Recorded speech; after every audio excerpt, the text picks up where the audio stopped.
2026년 6월 21일 주일 온바이블 교회 포커스 예배에 함께하신 모든 분들을 주님의 이름으로 환영합니다.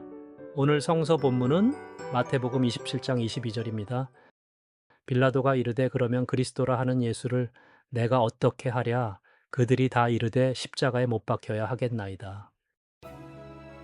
여러분, 우리는 매주일 사도신경을 고백할 때마다 한 인간의 이름을 고발하듯 연호합니다. 바로 본디오 빌라도에게 고난을 받으사라는 대목입니다. 인류 역사상 이토록 오랫동안 수많은 사람의 입술을 통해 매주 정죄당한 이름이 또 있을까요? 어떤 이들은 빌라도를 악의 화신이나 피의 굶주린 폭군으로 생각하곤 합니다. 그런데 역사의 기록을 조금만 들여다보면 빌라도는 그리 유별난 악인이 아니었습니다. 그는 그저 자신의 안위와 권력, 그리고 대중의 평판이라는 합리적 이익을 지키고 싶었던 지극히 평범한 우리 시대의 인간이었습니다. 어쩌면 그날 빌라도의 법정에서 그가 내린 판결은 로마의 평화와 유대의 안정을 위한 가장 현실적이고 합리적인 선택이었을지도 모릅니다. 그 빌라도가 예수님을 앞에 두고 군중을 향해 던졌던 질문이 있습니다. 바로 오늘의 본문 마태복음 27장 22절의 말씀입니다. 그러면 그리스도라 하는 예수를 내가 어떻게 하랴? 이 대목에서 잠시 멈춰서서 질문해 보게 됩니다. 이 질문은 과연 2000년 전 로마 총독 관저에서 울려 퍼진 고대의 메아리에 불과할까요? 아닙니다. 사도신경을 고백하는 매 순간 이 질문은 빌라도의 입을 떠나 오늘을 사는 우리 각자의 내면을 향해 무겁게 튀어오릅니다. 내 눈앞에 서 있는 이 예수, 내 삶의 이념과 부딪히고 내 합리적 이익을 방해하는 이 예수를 나는 지금 어떻게 처분하고 있는가? 도스토예프스키의 소설 죄와 벌에서 주인공 라스콜리니코프는 자신만의 이성과 정의를 근거로 살인을 합리화합니다. 인류의 발전을 위해 무가치한 존재 하나를 제거하는 것이 무슨 죄인가 라며 스스로 재판관이 되지요. 빌라도 역시 마찬가지였습니다. 평화를 지킨다는 명분 아래 스스로 왕이 되어 선악을 판단했고 결국 예수를 십자가로 밀어 넣습니다. 이 고백은 빌라도라는 한 인물에게 영원한 낙인을 찍기 위한 성서의 복수가 아닙니다. 오히려 우리 안에 도살인 이기적 합리성을 비추는 거울입니다. 우리는 주님을 믿는다고 말하면서도 내 삶의 중요한 순간마다 예수를 삶의 구석진 곳으로 밀어내고 있지는 않습니까? 그리스도라 하는 예수를 내가 어떻게 하랴? 라는 이 질문은 사실 지금도 매일 아침 우리 삶의 법정에서 우리에게 던져지는 주님의 음성입니다. 우리는 오늘 이 무거운 질문에 책임을 지고 빌라도의 법정 한복판으로 걸어 들어가 보려 합니다. 우리가 사도신경을 고백하며 본디오 빌라도의 이름을 부를 때 우리는 인류 역사상 가장 부조리하고 당혹스러운 장면 목전으로 초대받습니다. 온 우주를 창조하시고 통치하시는 주권자가 제국의 공무원에 불과한 인간의 법정에서 피고인의 자리에 서 계신 장면입니다. 빌라도는 보좌 위 의자에 앉아 칼자루를 쥐고 서슬퍼런 권세를 부리고 있고 예수님은 묶인 채 그 아래 서 계십니다. 그리고 빌라도는 오만하게 묻습니다. 그리스도라 하는 예수를 내가 어떻게 하랴? 이 질문 앞에서 예수님은 무력하게 침묵하십니다. 이 침묵과 무력함은 능력이 없어서 어쩔 수 없이 당해야 했던 무능이 아닙니다. 그것은 빌립보서 2장이 선언하는 전적인 비움 케노시스, 즉 하나님의 자기 구속적 선택이었습니다. 전능자가 피조물에게 재판을 받으시고 영광의 주님이 인간이 만든 거친 법정의 통제를 고스란히 받아내신 것입니다. 신학적으로 이것은 성육신의 정신이 닿을 수 있는 가장 극단적인 자리, 가장 낮은 바닥입니다. 그렇다면 하나님은 왜 이토록 무력한 고난의 자리까지 자신을 낮추셔야 했을까요? 바로 인생의 부조리한 재판관들 앞에서 억울하게 눈물 흘리는 우리의 곁이 되어 주시기 위해서였습니다. 우리가 발버둥 치며 살아가는 이 세상은 얼마나 자주 빌라도의 법정처럼 돌아갑니까? 돈의 논리, 권력의 역학관계, 세상의 평판이라는 가치관에 의해 우리의 가치가 재단당하고 억울하게 피고인의 자리에 서서 고독하게 떨어야 할 때가 얼마나 많습니까? 주님이 빌라도에게 받으신 고난은 관념적인 고통이 아니었습니다. 채찍에 살점이 뜯겨 나가는 생물학적 통증이었고 피조물에게 조롱당하는 존재론적 수치였으며 홀로 버려진 자의 철저한 고독이었습니다. 그분은 그 모든 고난을 피하지 않고 온몸으로 통과하셨습니다. 왜냐하면 그래야만 세상에서 가장 버림받고 고립된 자의 눈물 흘리는 옷소매를 잡으실 수 있기 때문입니다. 우리가 믿는 하나님은 고통 넘어 멀찍이 서서 힘내라고 훈수 두시는 분이 아닙니다. 스스로 가장 무력한 자가 되시어 세상의 법정에서 무참히 짓밟힌 이들의 한숨 소리를 당신의 폐부로 함께 들이마시는 분입니다. 예수를 내가 어떻게 하랴? 라는 빌라도의 오만한 질문에 주님은 무력한 고난으로 응답하셨습니다.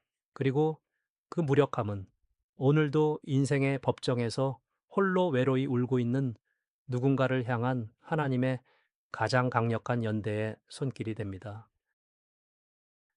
성서가 폭로하는 인간의 가장 깊은 어둠, 즉 죄의 본질은 무엇일까요? 우리는 흔히 도덕적인 잘못이나 법을 어기는 행위를 죄라고 생각합니다. 하지만 성경이 말하는 죄의 근원적인 정의는 하막티아, 즉 관역을 빗나간 상태를 뜻합니다.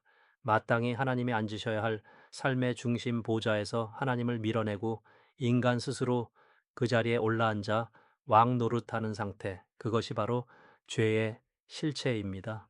이 관점으로 그날의 재판 과정을 다시 들여다보면 아주 기묘한 영적 진실이 드러납니다. 빌라도는 묶여 계신 예수님을 향해 네가 유대인의 왕이냐라고 신문했습니다. 그리고 군중을 향해 외쳤지요. 오늘의 본문입니다.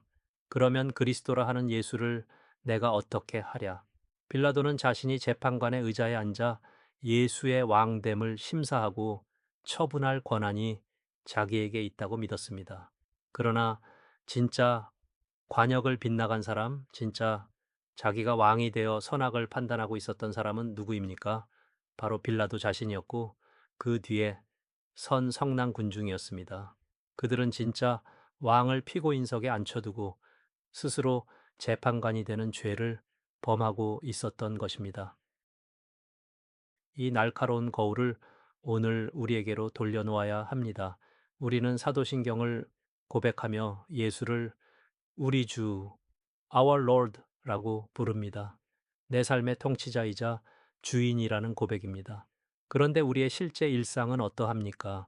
우리는 예수님을 내 삶의 문제를 해결해주고 복을 내려주는 구원자, 세이비어로는 기쁘게 환영합니다.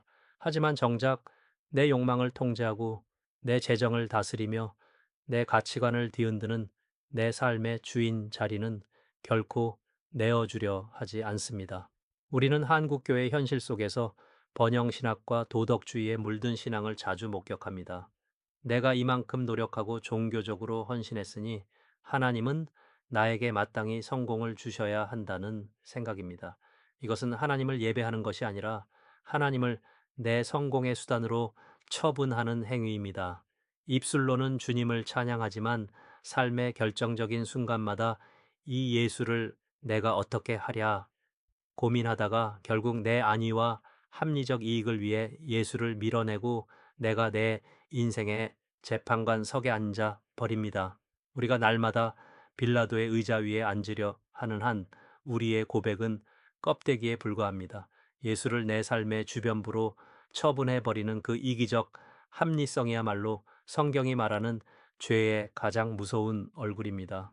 주님은 오늘 그 빗나간 관역을 바로잡으라고 왕의 보좌에서 내려오라고 우리에게 조용히 촉구하고 계십니다.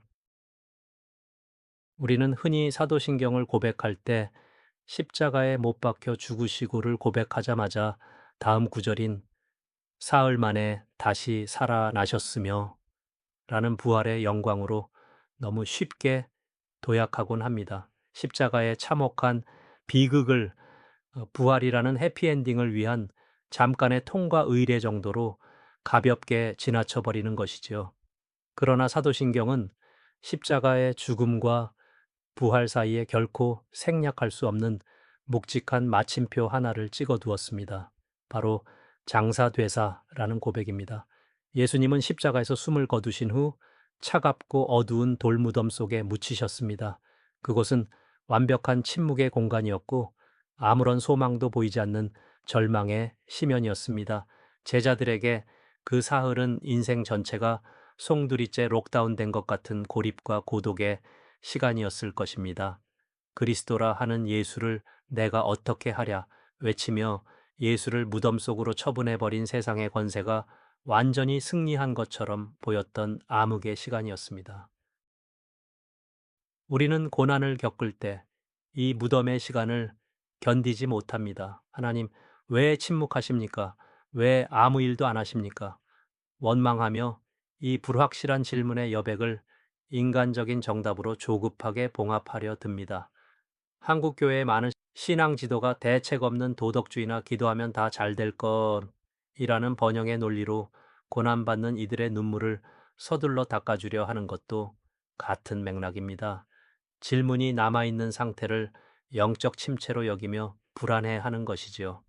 하지만 성경이 증언하는 장사됨의 신비는 전혀 다릅니다.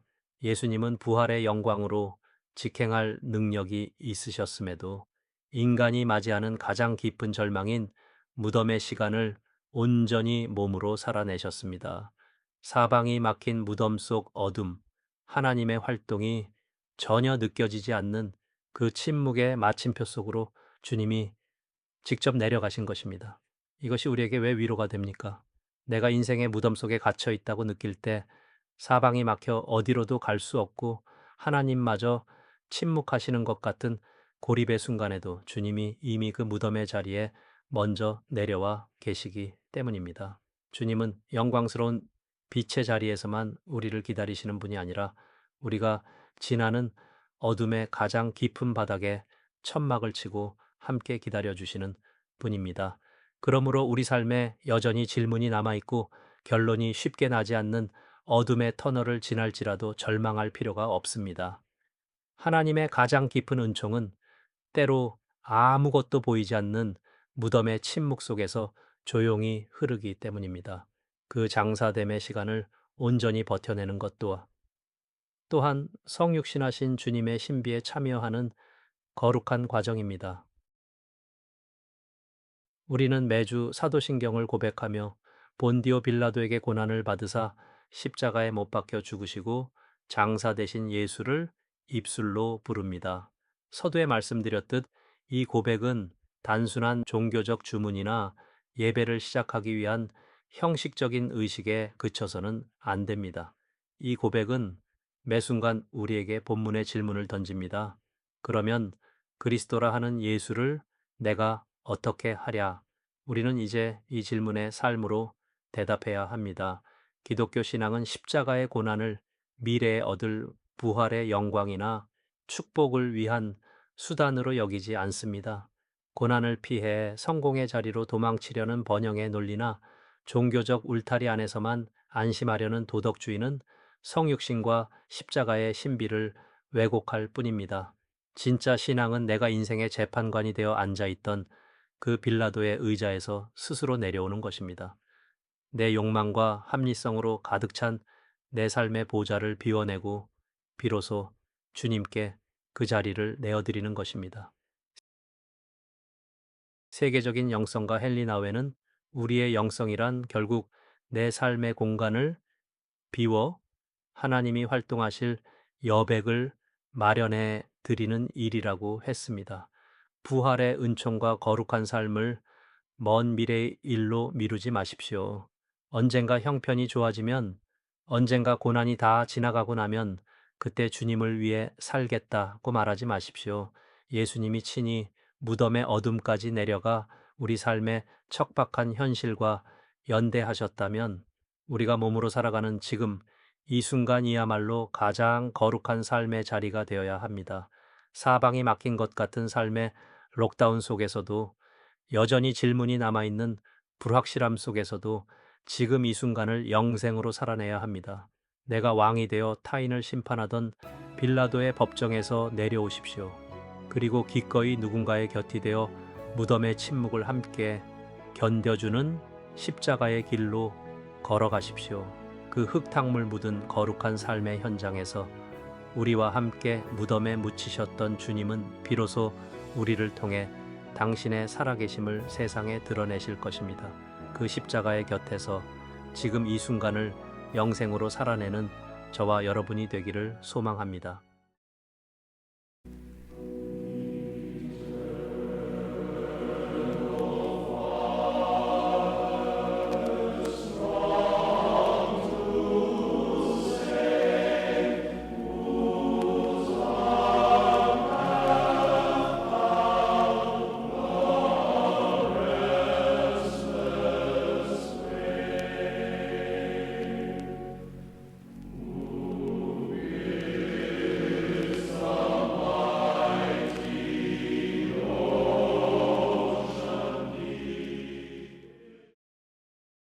우리의 연약함과 고독을 온몸으로 살아내신 주님, 매주 입술로는 주님을 고백하면서도 정작 내 삶의 자리에서는 내가 재판관이 되어 왕 노릇했던 빌라도였음을 고백합니다. 내 안위와 평판을 위해 예수를 삶의 구석으로 처분해버리고 내 욕망을 채우기 위해 주님의 뜻을 외면했던 우리의 이기적 합리성을 용서하여 주옵소서. 사방이 막힌 것 같은 인생의 무덤 속에서도, 하나님이 침묵하시는 것 같은 고립의 순간에도 주님이 이미 그 어둠의 바닥에 먼저 내려와 계심을 신뢰하게 하옵소서. 대책 없는 낙관이나 조급한 인간의 정답으로 삶의 어둠을 쉽게 봉합하려 하지 않게 하옵소서. 부활과 거룩을 먼 미래로 미루지 않고 지금 우리가 몸으로 살아가는 이 척박한 현실을 가장 영광스러운 영생의 순간으로 채워가게 하옵소서. 내가 앉아있던 빌라도의 의자에서 내려와 오늘 주님이 치신 그 십자가와 무덤의 곁을 신실하게 지키게 하옵소서. 우리의 참된 주인이신 예수 그리스도의 이름으로 기도드립니다. 아멘.